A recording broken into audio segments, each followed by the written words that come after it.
Hey, welcome to the Enhancement Talent. This is your show all about professional wrestling. The stuff that you love, the stuff that we love, and that's what we talk about. I'm Eric Cornish from WKDQ. I am the Rob from 106.1 KISS FM. Happy to be with you with part one of our two parts, the Enhancement Talent today. Yeah, part two, we're going to talk to some of the folks involved in local wrestling right here in the tri-state. That's, we like to promote indie wrestling, and we'll be talking to a few guys from CCW, Coliseum Championship Wrestling in part two. But in part one, we're going to talk about the happenings on Raw, which let me first say, last week I gave Raw a hard time. Last week I kind of ran it into the ground. This week they redeemed themselves in my eyes. The headline of my the blog that went up on our website was "The Enhancement Talent Eric Hated Raw." Yeah, pretty much. You did. I did last week.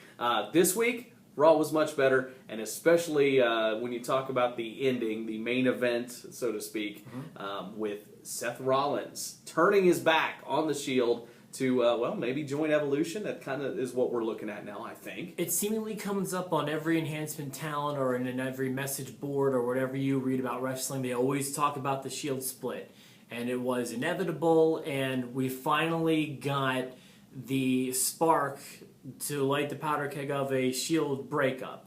Or at least, one member leaving, and that to me qualifies. And it all started with Batista quitting Evolution, which I think we all kind of talked about, kind of knew he was going to go on this promotional tour, for the movie coming up. But I didn't expect the turn at the end of the night. I certainly didn't see that coming.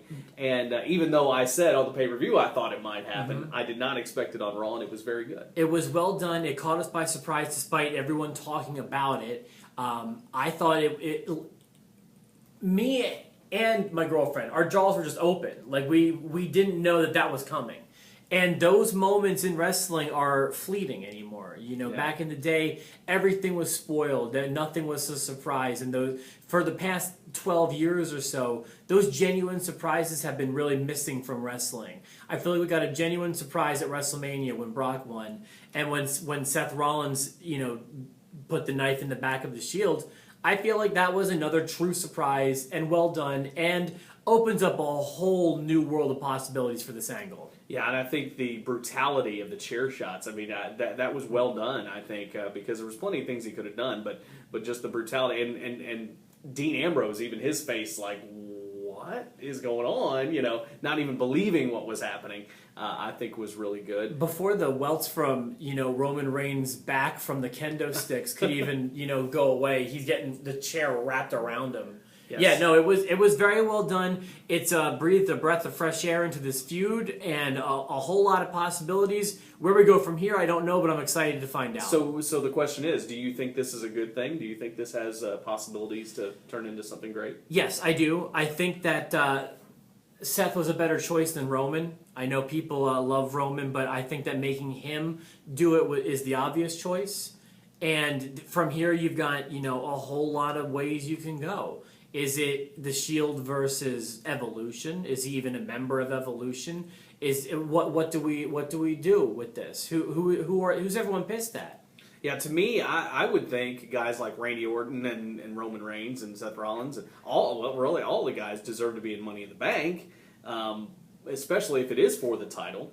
Which that still remains to be seen with Bryan's injury. I think they kind of left that open because they don't even know. I think that's what you saw is they don't know the answers. But for some reason, I don't think that's going to end up being the case. I think it'll be a tag match, maybe at the next pay-per-view, with Orton and Rollins maybe, and leaving Triple H out of action. But whatever happens, I like the direction they're going. I hope soon that they completely change his look.